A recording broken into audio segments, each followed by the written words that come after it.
Now, we talked about powerful production for producers. As an artist, you also have to have powerful production, and that is where you find producers to actually help you make your music come to life, and or if you're producing it yourself. But as an artist, you must find a producer that can, understand the vision that you have and match the kind of songs you want to make with the production, which combined make for a powerful production. So for an artist that's trying to connect with a producer, you're both an artist and a producer.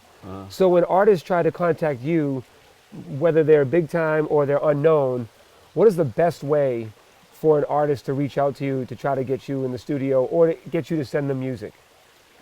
Artists usually always reach out to me through social media. Yeah. I always do social media. They DM me.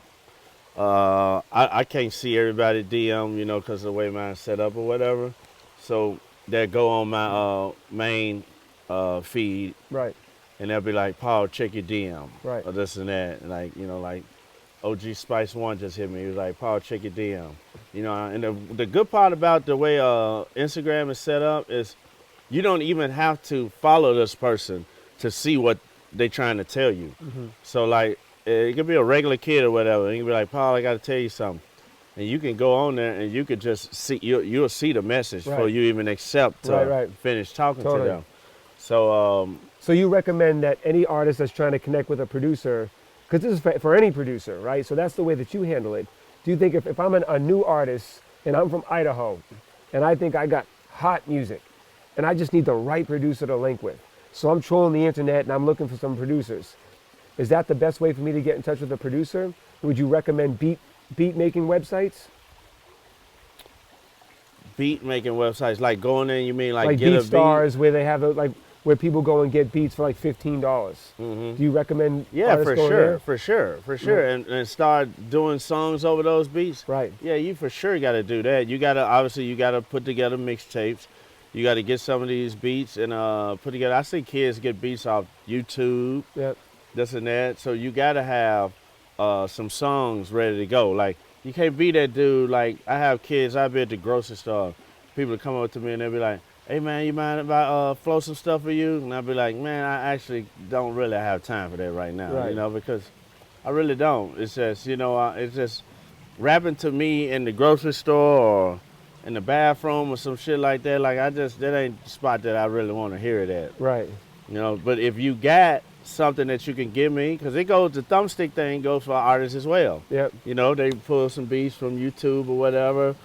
And the kids on YouTube so clever, they might have something that be like, Travis Scott style beat or whatever. So let's say if you're a Travis Scott sounding artist, if you look up to Travis Scott or whatever, you can go in there and find beats that'll be like him that you can sing melodies over, or you can do whatever you want to do.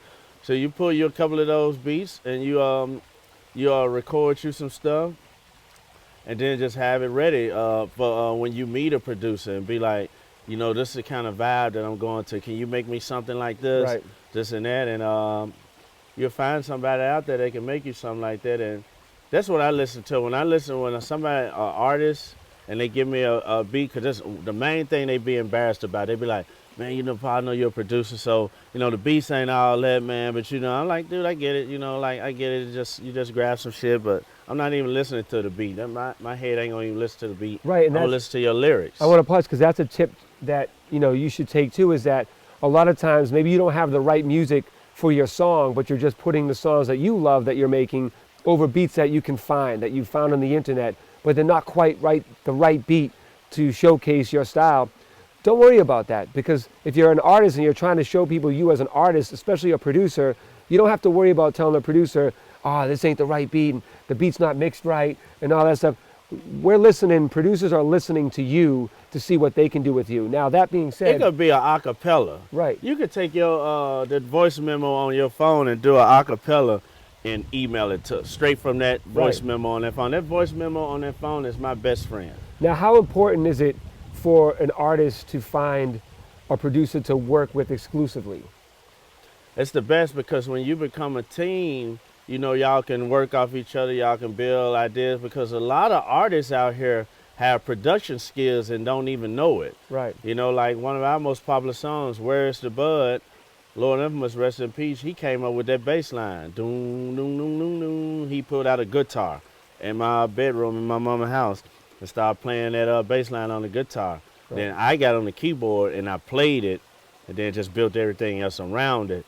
But you listen to how the team that you work with, and then what'll happen is eventually that producer will start training you, because he gonna probably have a musical ear. Right. He gonna start training you how to properly deliver your hooks, sing the melodies, and all of that. I was with some guys in the studio last night, and they was from Columbia and Miami, and he take his same producer, DJ, engineer with him everywhere. That's who do his auto tunes for him. He was also a vocal coach, which is perfect. Yeah. And he teach him how he should say it. So like that be the thing with a lot of rappers, they have lyrics and this and that, but they don't always know how to deliver it. Like one of the first big guys out of Memphis that I was producing, he could rap his ass off, but he couldn't stay on beat. Right. So when we be doing songs, I'd be standing there just like this in front of him, Right. doing like this, and he'll be looking at me and he'll start moving his head like that. So you gotta have that main producer. That way y'all build a team. Like, Right. you know, DJ Jazzy Jeff and the Fresh Prince, that's who I grew up on. That was one of the first tapes I ever bought, Run DMC, you know. When you had that DJ lyricist combo, then that's when y'all really put together the right team and go for it. What is a common mistake that, you know, upcoming artists make when trying to connect with a producer or being in the studio with a producer? Like, have you ever had any issues with artists that are new artists and they don't understand the process and they become difficult to work with? What are Yes. some tips you would give to new artists that when they get the opportunity Yeah, to you work got to with a listen producer? to the producer. A lot of times they don't want to listen to the producer because some artists just be arrogant and just think they know everything. You know, so you got to listen to the producer, or y'all got to find that common ground between the two of y'all, because sometimes the artist could be no more than a producer. All because a guy make a beat don't mean that he's necessarily a producer. Right. You know what I'm saying? So y'all got to find that bond, that flow between the two of y'all, and y'all just got to listen to each other, and that's the main thing. Now, when you decide, Communication. when you produce a record for somebody, what goes into you deciding that this record is done, it's powerful, it's ready to go out, and it's ready for the world to hear it? What are the steps that you take to make sure that that record fits, you know, the standards of making sure that when the world hears it, like, they're gonna really feel this record? You mean on the production side, or just On an when artist it's side, on a done? production side, like, because you're both, you're an artist and a producer. So what advice would you give to an artist to realize, okay, the record's done? We used to do this trick. This is what we used to do. We would make a list of all the songs or whatever, and then we would we would print it out on different sheets of paper, and then we would give it to all of our homies in the room, invite everybody to the studio, and we'll be like, I want you to put on here like 1 to 5 what you feel about this song. And don't put your name on there, because they'll be like, you know, I don't want him to be mad at me, this and that. Right. Don't put your name on there. And when it's done, everybody just put it in a bucket, Right. and you go through them. And we play the songs back, and we'll be like, okay, this song, Tear the Club Up. We got a 3-star here, 5-star here, 4-star here, Yeah. blah, blah, blah, blah. We go to the next song, this and that. And then we skim it down to the best 5 that had all Right. 5s. And then just go from there. And now all the people you had come to the studio, they weren't all producers or artists, right? They were just Yeah, you don't Right. need high, man. They was drug dealers. They was a Right. weed man. They was so the chick point from of me strip the point of me club. saying that is everybody counts. So listen, Everybody counts. everybody's opinion counts. Everybody's opinion Right? counts. So when you sit there and you listen, you kind of filter through all these opinions. Bring the uncle in there, the drunk uncle, all of them. And then you get a bunch of people whose opinions are valuable to you, and then you can filter through, you know, what you think their opinion means, and then you put it together, and that's how you can decide, and that's how you guys decide, and it worked for you guys. Yeah, and it worked. Right. So there's a lot of things to take away from here as an artist when linking up with a producer. But another important thing that you need to do, both a producer and an artist need to do, is make sure that they have bulletproof business. There's a lot of things that can hold up your record from being released, and a lot of problems you can have once the record is released if you don't have bulletproof business. We're going to talk about that in the next video.